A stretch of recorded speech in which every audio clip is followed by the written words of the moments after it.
Donald Trump is now suing another media outlet. This time it's the Des Moines Register, that's the newspaper in Iowa, over that pre-election poll. Remember the one just before the election that showed Trump losing the state to Kamala Harris by a very wide margin. Trump, of course, won Iowa by a very wide margin, more than 13 points. The lawsuit is accusing the Des Moines Register's longtime pollster and the paper itself of brazen election interference. Scott, how many campaigns have you done? I've done 100 million, and probably you have too, right? Every time you get a bad poll, are you supposed to sue the pollster now? It's not about the poll. It's not about the poll. But look what happened. It came out from a person who has a lot of credibility. Virtually every single panel I was on for the last week of the campaign led with, well, look at this poll out of Iowa. It's the, and so it wasn't the poll. It's the second, third, and fourth order narrative. Listen. The number. I'm sorry. And it's just speech. So what? So what? It's free speech. What about Scott? I mean, what about free speech? I mean, I thought that this was the Republican Party of say what you want. Let's debate it in the public square. Like, let's have the conversation. Now it's let's only have the conversation if you're 100%. Prescient and correct in that moment. It was a bad poll. It was a wrong poll. The media discussed it. So what? Do you know what I'm so tired of, Scott? The number one cable news network, Fox News. The number one paper by circulation, the Wall Street Journal. Number three paper by circulation, the New York Post. Number one person on the radio, Sean Hannity. The number one person on the podcast, Joe Rogan. All of these people are Trump supporters. What media are you talking about that's anti-Trump? You're not familiar with the anti-Trump media? You're not familiar with the fact that you guys control for everything of from all podcasts? the things I've heard you say out here, that might be the nuttiest. Scott, believe me, there's plenty of anti-Trump media. She's trying to pay you. She's trying to pay conservatives. What I'm basically trying to say is that you guys have taken over the airwaves. You guys have taken over the radio airwaves. You guys have taken over podcasts. You guys have taken over pretty much, and now you're sitting here complaining because all you guys do is whine and complain. Your entire raison d'etre is to have grievances. You don't actually think about leading. You just think about having grievances against the media. The fear is real, folks. All of these journalists and so-called political commentators are scared for their livelihoods because most of them make good money by hating Donald J. Trump. And it's extremely hilarious that they just don't care about accuracy whenever the narrative goes against Trump. Accuracy, smaccuracy. You caught that from Abby Phillip, right? Who cares if a pollster got it wrong? What? Well, the fact is that the pollster wasn't wrong. It was that they lied about the poll. But since it favored Kamala Harris at the time, all of these mainstream liberal media news outlets, they just pretty much rolled with it. I guess the 4 years under President Biden and Kamala Harris has woken people up that maybe Trump isn't so bad after all. This is one of the big differences, I think, we were talking about it before, one of the big differences between the first term. In the first term, everybody was fighting me. In this term, everybody wants to be my friend. I don't know. My personality changed or something. So at this point, President-elect Trump has now probably answered more questions in about an hour compared to 4 years under Biden, something that the media probably enjoys. But not everybody's happy. Representative Chrissy Houlihan and Representative Andrew Garbino, they sent a letter to House Speaker Mike Johnson and House Minority Leader Hakeem Jeffries urging them to craft counter unmanned aircraft systems legislation that would give local law enforcement certain permissions to protect their communities from drones. Biden administration officials even hosted a press conference regarding concerns surrounding the recent drone sightings. Representatives from the FBI, the Federal Aviation Administration, the National Security Council, the Department of Homeland Security, and even the Department of Defense attended the call. An FBI official said that his agency has received 5,000 tips since the first mysterious drone was seen flying over the Garden State in November. Now, of those 5,000 tips, fewer than 100 warranted further investigation. And yet, still no explanation. The best we got was an FBI official saying that investigators have found no evidence of large-scale unmanned drone activity despite the recent uptick in drone activity in recent weeks. They even called it a slight overreaction. I'm so sick of them saying that. See, that's how you know something's really up, when the FBI is gaslighting you that there's nothing to worry about. You know what I mean, guys? People are seeing it with their own eyes, and the FBI is telling us that we're overreacting. Yeah, that may have flown with the Biden administration, but the adults are back in charge now. So either they tell us now, or we wait until January 20th and Trump comes in to drain the swamp. Either way. In fact, President-elect Trump has already weighed in. He said that he believes that the government knows more than what they're saying. In fact, he posted on Truth Social, "Let the public know and now. Otherwise, shoot them down." No government BS, just a plain and simple declaration. And that's probably why 77 million Americans voted for this man to be our president-elect. I also find it amusing to think that they're pissed at the idea of Trump and the right getting better ratings than they ever will. But remember that CNN was a leader within mainstream media some time ago.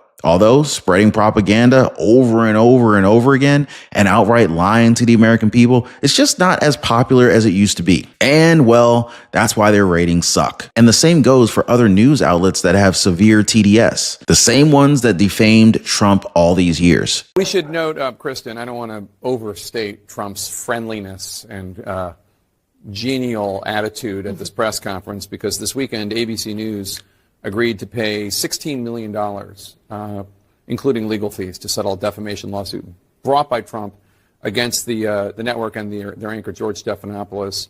And that obviously will not be the end of this campaign against the media, a legal campaign against the media. We heard him go after many other news outlets today. Take a listen. So I'm going to be bringing one against the people in Iowa, their newspaper. We're filing one on 60 Minutes. We're involved in one which has been going on for a while and very successfully against Bob Woodward. We have one, very interestingly, on Pulitzer, because reporters at the New York Times, Washington Post got Pulitzer Prizes for their wonderful, accurate, and highly professional reporting on the Russia hoax.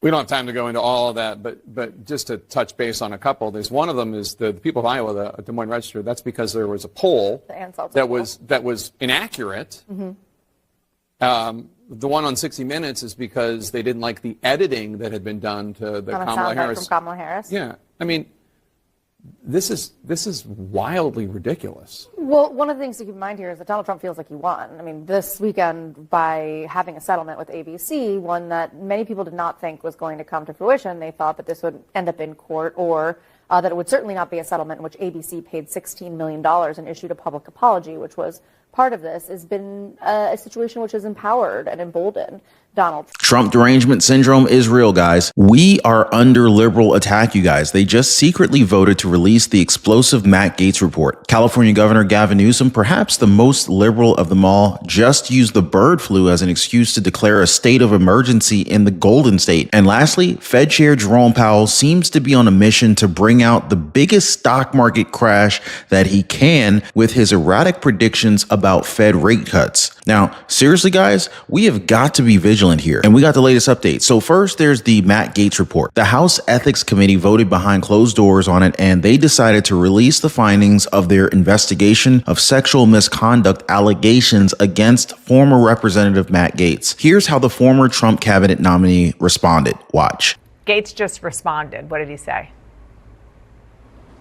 He did. He posted this to X responding to our reporting on this. I'm going to read for you some of what he wrote. He said, quote, "The very witnesses," that was in quotation marks, "DOJ deemed not credible were assembled by House Ethics to repeat their claims absent any cross-examination or challenge from me or my attorneys. I've had no chance to ever confront any accusers. I've never been charged. I've never been sued." It went on to say, "It's embarrassing, though not criminal, that I probably partied, womanized, drank, and smoked more than I should have earlier in life. I live a different life now." One other thing he said in that statement that I found very interesting as well, Dana, is that he said that he had never had sexual contact with someone under 18. We know from our reporting, and this is even previous reporting that CNN has done, that this allegation in particular is included in the House Ethics Committee report. So interesting in itself that he was addressing that head on. But all to say, I think, look, one of the key things that we learned through our reporting, and one thing that's been clear over the last several weeks now, is that Matt Gaetz abruptly resigned when Donald Trump had announced that he was his pick to be Attorney General. That led a lot of members to speculate and really question whether that was because he wanted this report to be buried. It is unusual for this committee to release a House Ethics report for a member that is no longer a member of Congress. Now, we know Matt Gaetz has said that he has no plans to come back to Congress next year. However, he is still very much a player in Republican politics. I know that he talks to Donald Trump and his team repeatedly. It's very much unclear what his political future looks like. I think this report is likely to be very explosive and potentially damaging. So that's one thing, all of us will keep our eyes on when we eventually get to see this publicly. Mark Concion, a retired Marine colonel who was an expert on defense and security for the Center of Strategic and International Studies, offered his take on the New Jersey drone issue. He said that usually when the Pentagon doesn't say anything, it's because the information will embarrass them in some way. For him, it's entirely possible that they tested UAVs or unmanned aerial vehicles out and created public hysteria and are now embarrassed to say that it was us. Another scenario, according to Concion, is the military could also be testing new technology, so the Department of Defense could be using some mechanism that they don't want to publicize. So far, we've learned that one of the sites where many of the mysterious drone sightings have been reported is a military installation in New Jersey that has been helping develop robotic drones that can counter weapons of mass destruction. Apparently, the U.S. Army's Armament Research, Development, and Engineering Center, located in the Picatinny Arsenal in Morris County, awarded a Maryland company a $50 million contract in 2018